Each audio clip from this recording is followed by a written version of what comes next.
Dear friends, अभी तक हमने सीक्वेंसिंग प्रॉब्लम में ऐसी प्रॉब्लम्स को देखा जहां n नंबर ऑफ जॉब्स थी लेकिन मशीन जो है 2 थी या 3 थी। अभी हम ऐसी एक प्रॉब्लम देखने जा रहे हैं जहां कई सारी जॉब भी होंगी और कई सारी मशीन भी हो सकती। तो देखिए यहाँ पे 4 जॉब हैं और 5 मशीन हैं। ऐसी सीक्वेंसिंग प्रॉब्लम को आप कैसे सॉल्व करेंगे? तो इसके लिए आप सिंपली सबसे पहले इसको 2 मशीन प्रॉब्लम में कन्वर्ट करने की कोशिश करिए ताकि सीक्वेंस हम जान सकें इनका मशीन जॉब्स का। तो उसके लिए हम क्या करते हैं, जॉनसन रूल आपका हम याद करते हैं। क्या है जॉनसन रूल? है the minimum of extremes, minimum of extremes should be greater than or equal to maximum of middle। Middle का मैक्सिमम जो है और एक्सट्रीम्स का मिनिमम के बीच ये रिश्ता होना चाहिए। मतलब minimum of extreme should be greater than, बड़ा होना चाहिए या बराबर होना चाहिए मिडल के मैक्सिमम के। तो यहां इस प्रॉब्लम में आप एक्सट्रीम जो मशीन्स हैं या कॉलम्स हैं, आप देख रहे हैं कि M1 एक्सट्रीम है इधर और दूसरा M5 एक्सट्रीम पे है। तो इसको पहले हम लेते हैं, इसका मिनिमम क्या है इस एक्सट्रीम का। तो पहली कंडीशन, क्या 5 जो है जो कि इस एक्सट्रीम का मिनिमम है, यही हमें चाहिए, बड़ा है या बराबर है मिडल के मैक्सिमम से। तो मिडल, यहाँ तीनों मशीन्स को हम मिला के मिडल मानेंगे। तो इन तीनों मशीन्स में आप देखिए मैक्सिमम क्या है 6। तो 6 को आप जो है यहाँ रखिए। तो ये कंडीशन आप देख रहे हैं सेटिस्फाई नहीं हो रही है। 5 ना तो बड़ा है ना ही बराबर है 6 के, ठीक है। तो दूसरा एक्सट्रीम हम उठा के देखते हैं। अभी ये एक्सट्रीम दूसरा है, इसका मिनिमम आप 6 देख रहे हैं, 6, 8, 10, 9 में मिनिमम। तो 6 is not greater but equal, but 6 is equal to 6 which is the maximum of middle, ठीक है। तो कंडीशन आपकी ये सेटिस्फाई हो गई। दैट मीन जॉनसन रूल के मुताबिक ये कंडीशन सेटिस्फाई हो गई है और हम इसको अब 2 मशीन प्रॉब्लम में चेंज कर सकते हैं। ये चेंज जो हम कर रहे हैं 2 मशीन प्रॉब्लम में सिर्फ जॉब्स का सीक्वेंस जानने के लिए। सॉल्यूशन के लिए हम जो है सारी मशीन्स को लेके चलेंगे, लेकिन अभी सिर्फ सीक्वेंस जानना है इन जॉब्स का। ABCD किसको कब करें, पहले A को करें या C को करें या B को करें। तो उसके लिए आप कैसे निकालते हैं सीक्वेंस?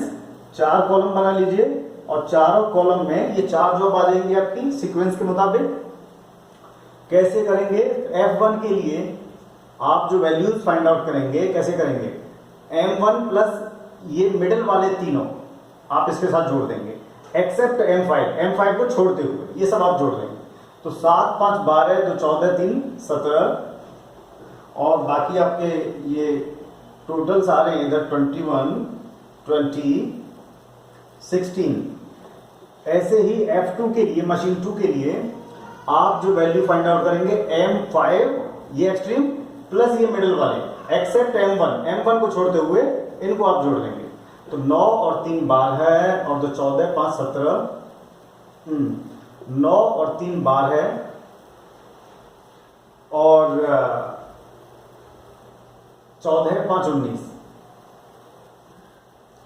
बाकी आपकी फिगर्स इस तरीके से आ जाएंगी 23 एंड 12। तो अब आपने क्या करना है कि 2 मशीन प्रॉब्लम में ये चेंज हो गया है, सीक्वेंस सिर्फ देना है जॉब्स को। तो सबसे छोटा जो स्मॉलेस्ट वैल्यू है उसको आप ढूंढेंगे और यहाँ इन सारे में स्मॉलेस्ट वैल्यू 12 है। तो 12 क्योंकि मशीन 2 पे है, इधर से जगह मिलेगी इस जॉब को। कौन सी 12 किस जॉब के लिए है? डी जॉब के लिए। तो इसको हम काट देंगे, डी जॉब को आपका सीक्वेंस में जगह मिल गई है।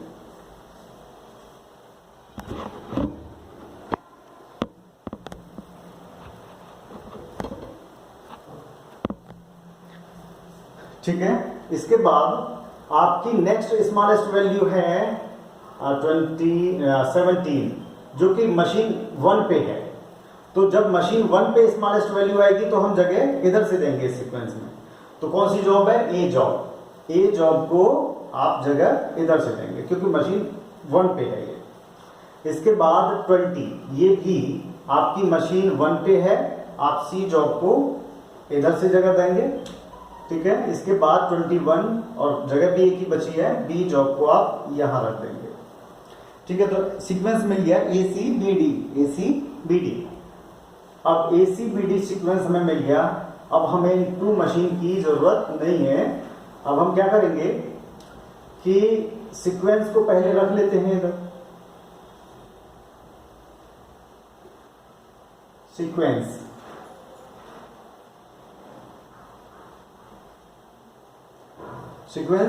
ए सी बी डी, इन जॉब्स को सही सीक्वेंस मिल गया है कि इस तरह से इस सीक्वेंस में हम करेंगे तो ज़्यादा सही रहेगा, ज़्यादा टाइमली हम कम टाइम में इन चीज़ों को कर पाएंगे, इन जॉब्स को इन मशीन्स पे, ठीक है।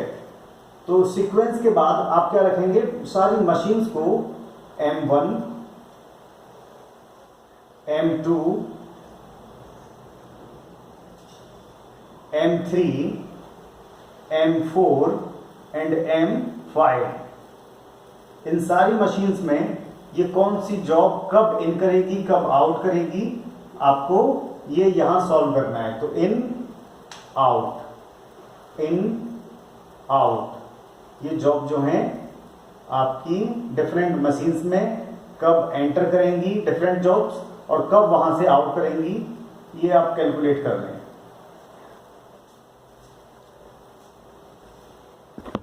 तो आप देखिए सीक्वेंस के मुताबिक M1 पे, मशीन 1 पे सबसे पहले कौन सी जॉब होगी?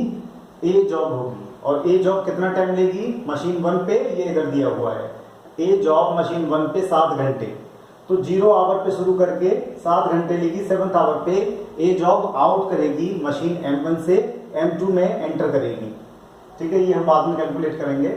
और 7वें घंटे पे जब M1 को उधर पास कर देगी तो ये जॉब पकड़ लेगी सी को, 7वें घंटे पे सी जॉब को M1 पकड़ेगी और सी जॉब पे 5 घंटा लगेगा, ठीक है। 12वें घंटे पे बी जॉब को M1 पकड़ेगी और टाइम लेगी 6 घंटे। 18वें घंटे पे डी जॉब को पकड़ेगी M1 और घंटे लेगी 8, 26। तो ये डिफरेंट जॉब्स M1 पे इस तरह से हो गई। M2 ए जॉब को पकड़ेगी जब ये 7 घंटे में यहां से प्रोसेस होगी, इधर आएगी 7वें घंटे पे, और ए जॉब M2 पे कितना टाइम लेगी? 5 घंटे। 12वें घंटे पे मशीन 2 सी जॉब को उठाएगी और 4 घंटे लेगी। 16 पे मशीन M2 फ्री हो गई है सी जॉब को करके, लेकिन बी जॉब यहां 18वें घंटे तक चल रही है। तो 18वें घंटे पे बी जॉब पहुंचेगी मशीन M2 में और बी जॉब कितना टाइम लेगी यहां पे? 6 घंटे। 18, 6, 24 घंटे। तो 24 पे जरूर मशीन फ्री हो गई है, लेकिन डी तो 26वें घंटे तक M1 पे चल रही है। तो M1 से 26वें घंटे पे डी जॉब M2 में पहुंचेगी और कितना टाइम लेगी? 3 घंटे, ठीक है। ये आपका हो गया। इसके बाद M3 पे ए जॉब पहुंचेगी 12वें घंटे पे, क्योंकि ये 7वें घंटे पे M1 तक चली और 12वें घंटे तक M2 पे चली, 12वें घंटे पे M3 में एंटर करेगी और M3 में ए जॉब लेगी 2 घंटे। 14 पे मशीन फ्री है, लेकिन जॉब तो 16वें घंटे पे फ्री होकर आ रही है सी इधर M3 के लिए, M2 से 16वें घंटे पे फ्री होगी। और M3 पे सी जॉब कितना टाइम लेगी? 5 घंटे। 24वें घंटे पे बी जॉब पहुंचेगी M3 में, मशीन तो 21 आवर पे फ्री हो चुकी है, तो बी जॉब कितना टाइम लेगी मशीन 3 में? 4 घंटे। और 29th आवर पे डी जॉब पहुंचेगी M3 में, M3 में डी जॉब लेगी 3 घंटे। इस तरीके से आप M4 के लिए आइए, तो 14वें घंटे पे ए जॉब पहुंचेगी मशीन M4 में और ए जॉब M4 में लेगी 3 घंटा, 17वें घंटे पर मशीन फ्री है, लेकिन जॉब तो 21वें घंटे पे पहुंचेगी सी इधर से फ्री होके। सी जॉब M4 में 6 घंटे लेगी। 28वें घंटे पे जॉब बी पहुंचेगी मशीन M4 में और 5 घंटे लेगी 33वें घंटे पे। क्यों? क्योंकि जॉब जरूर 32वें घंटे पे M3 से फ्री हो गई है डी जॉब, लेकिन मशीन फ्री हुई है 33वें घंटे पे। 32वें घंटे पे नहीं कर सकती इसे, 33वें घंटे पे जब बी जॉब को पास कर देगी उधर प्रोसेस करके, तब डी जॉब इधर आएगी 33वें घंटे पे। और 33वें घंटे पे जब एंटर करेगी तो डी जॉब कितना टाइम लेगी? M4 में 2 घंटे। इसके बाद 17वें घंटे पे ए जॉब पहुंचेगी M5 में और टाइम लेगी 9 घंटे। 27वें घंटे पे ये जॉब सी पहुंचेगी M5 में और टाइम लेगी आपका 8 घंटे। 35वें घंटे पे M5 पकड़ेगी बी जॉब को और टाइम लेगी 10 घंटा। 45वें घंटे पे जॉब जरूर डी, आप देख रहे हैं कि 35वें घंटे पे फ्री है, लेकिन मशीन फ्री हुई है 45वें घंटे पे, और डी जॉब को आपका मशीन M5 6 घंटे में प्रोसेस करेगी। तो टोटल इलेप्स्ड टाइम सारी जॉब सारी मशीन पे प्रोसेस होगी। लास्ट जॉब लास्ट मशीन पे आपकी 51वें घंटे पे फ्री होगी। तो टोटल इलेप्स्ड टाइम आपका रहेगा 51 आवर्स। 51 घंटे तो प्रॉपर सीक्वेंसिंग करने के बाद भी आपको इन डिफरेंट जॉब्स को इन मशीन्स पे प्रोसेस करने में लगेंगे ही लगेंगे 51 घंटे। सारी मशीन्स का आइडल टाइम जान लेते हैं। Idle time for machine M1 कैसे करेंगे? ये M1 जो है सीधे सीधे प्रोसेस करती रही है, कहीं नहीं रुकी है, 0 आवर पे टाइम मिल गया, लेकिन फिर भी इसे 26 घंटे पे सारी जॉब्स को प्रोसेस कर चुकी है और 51वें घंटे तक रुकना पड़ेगा। जब तक ये सारी जॉब सारी मशीन से पास ना हो जाएं, तब तक इन्हें नया लॉट या नया बैच नहीं अलॉट किया जाएगा। ठीक है, तो 26वें घंटे पे फ्री हो गई, लेकिन 51वें घंटे तक वेट किया। आपका आइडल टाइम इस मशीन को कितना वेट करना पड़ा? यह आ गया 25 आवर्स। मशीन M2 का आइडल टाइम फाइंड आउट करिए। M2 को 7वें घंटे पे जाके जॉब मिली, क्योंकि ये जॉब 7 घंटे तक यही प्रोसेस होती रही, तो 7 घंटे तो यही वेट करना पड़ा, प्लस 12 पे फ्री, 12 पे जॉब, 16 पे फ्री, 18 पे जॉब, 2 घंटे यहाँ वेट किया 16 से 18 तक, 24 पे फ्री, 26 पे जॉब, 2 घंटे यहाँ बिगड़े, प्लस 29 पे सारी जॉब कंप्लीट कर चुकी है और 51वें घंटे तक वेट किया, 22 घंटे और वेट किया। तो टोटल आइडल टाइम इसका आ गया 22 और 29, 31 और 2 33, 33 आवर्स इस मशीन का बेकार वेस्ट होगा, आइडल टाइम होगा। M3 के लिए 14वें घंटे तक वेट ही किया, 14 घंटे यहाँ बिगड़े, इसके बाद 17 पे फ्री, 21 पे जो मिली, 17 और 4 21, 4 घंटे, और 27 के बाद 28, 1 घंटा यहाँ बिगड़ा, 33 के बाद 33 कोई नहीं, लेकिन 35 के बाद 51 तक ये हमने M4 का कैलकुलेट कर दिया है, कोई नहीं। M4 के लिए, M3 के लिए आप जो है यही आइडल टाइम निकाल देंगे। अभी पहले इसका देख देते हैं आप, 51 माइनस 35 कितना घंटा? M4 के लिए 16 घंटा इसे यहाँ भी वेट करना होगा, तो 16 और 14 30 35 घंटे मशीन M4 का आइडल टाइम। और M3 का आइडल टाइम क्या होगा? M3 ने 12 घंटे वेट किया इधर, और 12 के